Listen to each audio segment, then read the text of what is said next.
नीर पीवन करन गयो सिंधु के किनारे।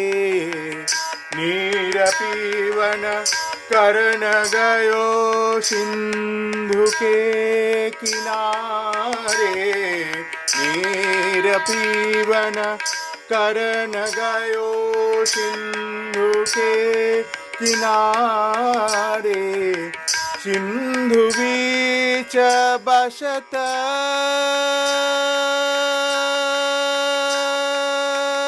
ग्राह। सिंधु बीच बसत ग्राह चरण धरि पछारे। हे गोविंद हे गोपाल हे गोविंद हे गोपाल।